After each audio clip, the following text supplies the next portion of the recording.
So guys एक team यार जो कि सीज़न के स्टार्ट में प्रेशर में थी, लोग उसे मिड टेबल या रेलीगेशन क्लब कंसीडर कर रहे थे, और जो क्रिटिसाइजर्स थे वो उन्हें कह रहे थे कि भाई ये लाइक चैम्पियंस लीग या यूरोपा लीग या कॉन्फ्रेंस लीग के टेबल में फिनिश नहीं कर पाएंगे, मतलब पॉइंट्स हम बराबर नहीं कर पाएंगे। और लेकिन फिर उसके बाद यार सब कुछ बदल गया, और जिस टीम के बारे में मैं बात कर रहा हूँ उसका नाम है जी ऑस्टन विला, और ये है ऑस्टन विला 2025-26 सीज़न की कहानी।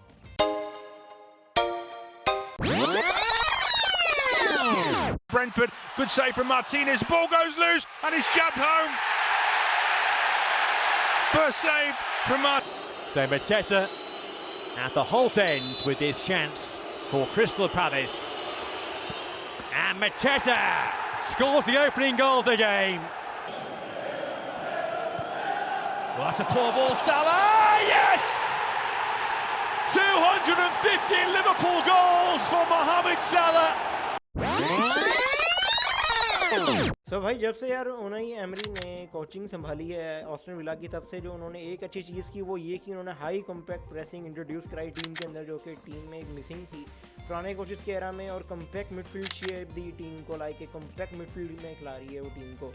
और फास्ट काउंटर अटैक्स पे बड़ा फोकस रखा है कि भाई लाइक अगर कोई जो टीम है वो अगर मतलब इनके डी में आके अगर वो गोल मार रही है तो भाई वहीं से हम काउंटर अटैक बनाएं और अपना गोल मारें। और डिफेंसिव रिलीजेंस है वो तो आप लोगों को पता है कि भाई ऑस्टन विला की कितनी इंप्रूव हुई है।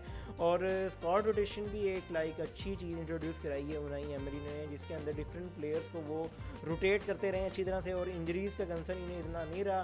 तो अगर हम एक बात करें तो ये सिर्फ एक टैक्टिक्स नहीं है, ये भी भाई एक बिलीफ की कहानी है, और ये भी एक कमबैक है यार ऑस्टन विला का, जो कि हमने लास्ट सीज़न में मिसिंग देखा है इनके दरमियान ना।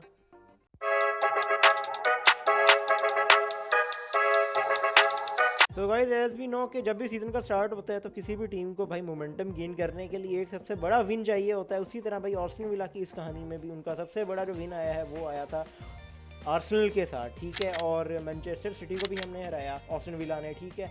उसके बाद भाई जो वहाँ से आर्सेनल के विन के बाद जो मोमेंटम शिफ्ट हुआ है ना, वो तो क्या ही बात है भाई, बैक टू बैक 5-6 मतलब winning game in a raw की इन्होंने स्ट्रीक निकाली, ठीक है। उसके अलावा भाई क्लीन शीट्स भी इंक्रीज़ हुई, क्योंकि भाई क्लीन शीट्स में तुम्हें पता है कि जहाँ पे एमिलियानो मार्टिनेज हो, अर्जेंटीना का वर्ल्ड कप विनर कीपर, तो भाई आप लोगों को और क्या चाहिए। और लेट गोल्स भी भाई इस ऑस्टन विला की कहानी में कहीं ना कहीं आते हैं, क्योंकि भाई उन्होंने भी लाइक कमबैक करा के ऑस्टन विला को कुछ मैचेस जितवाए हैं। तो भाई अब अगर हम बात करें तो विला भाई अब प्रेशर नहीं बना रही, बल्कि भाई वो दूसरी टीम्स पे प्रेशर क्रिएट कर रही है, और ये भाई काफ़ी अच्छी चीज़ हमने इग्नोर की है।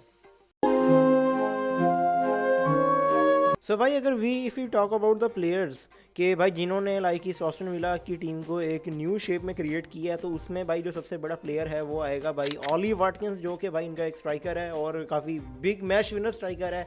उसके बाद भाई डगलस ल्यूइस को कौन भूलेगा, जो कि भाई मिडफील्ड का एक इंजन है, इनका काम करता है ऑस्टन विला के लिए। उसके अलावा भाई लियोन बेली साहब ने भी पेस और क्रिएटिविटी को क्रिएट किया है, और ऑस्टन विला काफ़ी इंप्रूव लग रही है इन तीनों प्लेयर्स के लाइक इन फॉर्म होने से। और भाई कीपर में मैंने पहले भी इस तरह बात की, अगर आपके पास है Emiliano Martinez world cup winning keeper, ठीक है, तो भाई आपको और क्या चाहिए। तो भाई वो तो आपको क्रूशल सेव्स और लाइक क्लीन शीट्स तो निकाल के देगा ना, और भाई ये हमारे लिए हेल्प भी कर रही है ऑस्टन विला के लिए। तो it's a good sign that भाई हमारे जो प्लेयर्स हैं वो इन फॉर्म हैं।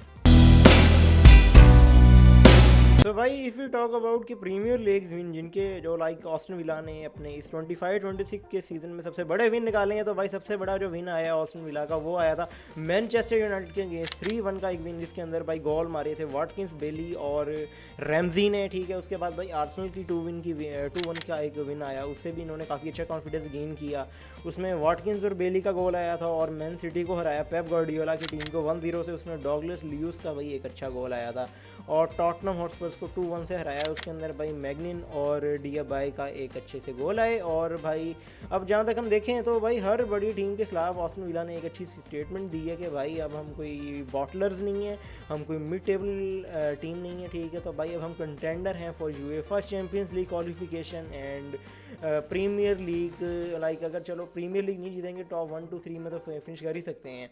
उसके बाद भाई अगर हम बात करते हैं अगर यूरोपा लीग की जर्नी में तो भाई उसमें भी एक अच्छी लाइक हमने टॉप 2 में फिनिश किया हुआ है ऑस्टन विला ने, ठीक है। नॉकआउट फेज में भी टेक्टिकल वर्नेबिलिटी हमें देखने को मिल रही है और हाई प्रेस तो भाई आपको पता है कि ऑस्टन विला का कितना अच्छा आ रहा है। उसके अलावा भाई यूरोपियन कॉन्फिडेंस भी एक बिल्ड हो रहा है कि हाँ भाई इन्हें पता चल रहा है प्लेयर्स को भाई कि यूरोपियन लीग्स में किस तरह आके खेलना है। अगर हम सबसे बड़े विन की बात करें जो कि भाई एस्टन विला ने निकाला है यूरोपा लीग में, तो भाई वो 3-2 का आया था मार्सेल के अगेंस्ट। उसके अंदर भाई 2 गोल्स मारे थे वॉटकिंस ने और डगलस ल्यूज ने 1 मारा। उसके अलावा भाई हमने रोमा के खिलाफ एक 2-0 से काफ़ी अच्छा मैच जीता था, उन्हीं के होम ग्राउंड पे बेली और मैगडन ने गोल मारा। उसके भाई स्पोर्टिंग सीपी को 2-1 से हराया, उसमें डी बाय और वॉटकिंस का गोल आया है। तो अगर हम देखें तो भाई यूरोप में लाइक विला ने एक पार्टिसिपेट नहीं किया बल्कि उन्होंने डोमिनेट भी किया है भाई, लेकिन लियोन जो है वो टॉप 1 में आई है। तो यानी कि टॉप 2 लाइक टॉप 8 में तो फिनिश कर गए ना, डायरेक्ट क्वालिफिकेशन हो गई आपकी राउंड ऑफ 16 के लिए। तो अब देखते हैं कि क्या होता है। तो गाइस यार ये भी एक पॉइंट है कि जब भी आप इतने अच्छे विन्स निकाल रहे होते हैं, आप इतने मैचेस जीत रहे होते हैं, तो भाई आपके होम स्टेडियम का भी काफ़ी इम्पैक्ट होता है आपकी परफॉर्मेंस में। अगर आपका क्राउड आपके पीछे हो तो भाई उसी तरह ऑस्टन विला का जो कि एक होम ग्राउंड है वो है भाई बर्मिंघम में और विला पार्क के नाम से। और भाई इस स्टेडियम का जो एटमॉस्फेयर है ना, हाई लेवल एटमॉस्फेयर है और यहाँ पे भाई बड़ी टीम्स ने भी आके स्ट्रगल किया है। और यहाँ पे देखें अगर हम मैन सिटी भी हारी है, मैनचेस्टर यूनाइटेड भी हारी है, तो लेट्स सी देखते हैं कि नेक्स्ट क्या होगा और कौन से मैचेस लाइक ऑस्टन विला अच्छे निकाल पाएगी।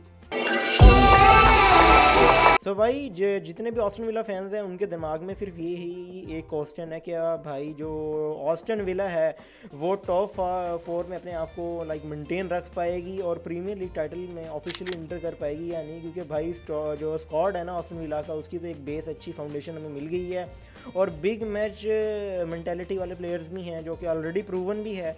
और भाई देखा जाए तो 25-26 सीज़न ने एक फाउंडेशन बना के रख दी है ऑस्टन विला की ना। तो ज़ाहिर बात है भाई अगर आप लोग टॉप 4 में एक रेस में इंटर कर रहे होते हो तो ज़ाहिर बात है आपका एक ख्वाब भी होता है कि भाई आप चैम्पियंस लीग फ़ुटबॉल खेलोगे। और चैम्पियंस लीग फुटबॉल खेलने के ऑस्टन विला के भाई 2 तरीके हैं कि भाई या तो वो टॉप 4 में फिनिश करें, वहाँ से आपकी डायरेक्ट क्वालिफिकेशन हो जाएगी, या भाई आप यूरोपा लीग जीतो जो कि ऑलरेडी आप नंबर 2 पे बैठे हुए हो। तो देखते हैं क्या होता है। और चैम्पियंस लीग फुटबॉल जो है वो भी लाइक एक बड़ा स्टेज है एज यू नो। और क्या भाई विला जो है वो यूरोप के टॉप क्लब्स को यूरोपियन कप में जाके भाई टक्कर दे पाएगी या नहीं। क्योंकि भाई जो एमरी का यूरोपियन जो एक एक्सपीरियंस है वो तो हमें ऑलरेडी पता है विला रियल वेरों के साथ, ठीक है। उसके अलावा भाई टेक्निकल डिसिप्लिन भी हमारा बहुत है ऑस्टन विला का, जो कि भाई चैम्पियंस लीग में हमें काफ़ी हेल्प करने वाला है। ये सिर्फ लाइक एक सपना नहीं है, ये एक रियलिस्टिक टारगेट दिखता हुआ नज़र आ रहा है हमें ना ऑस्टन विला का। और ये काफ़ी पॉजिटिव साइन है एक स्क्वाड के लिए और एक टीम के लिए। और भाई सबका क्रेडिट आता है उनाई एमरी को। सो भाई अगर अब हम एट द एंड चैप्टर को क्लोज करें तो भाई हमें इतना पता चल गया कि 25-26 सीज़न है भाई ऑस्टन विला को एक कंप्लीट न्यू टीम बना दिया है। और यहाँ पे भाई ये कहानी ख़त्म नहीं होती, क्योंकि भाई ये जो टीम है वो सिर्फ कम्पीट करने नहीं निकली, ये एक हिस्ट्री क्रिएट करने निकली है। और भाई काफ़ी एक अच्छा साइन है कि भाई ये टॉप लेवल पे जाके कम्पीट कर रहे हैं। और ये सब ब्रिलियंस भाई उनाई एमरी के आने से ही हुई है। और लाइक अगर हम देखा जाए तो भाई अभी ये कहानी ख़त्म नहीं हुई, ऑस्टन विला का भी राइज हमने देखना है। तो टेक केयर गाइस।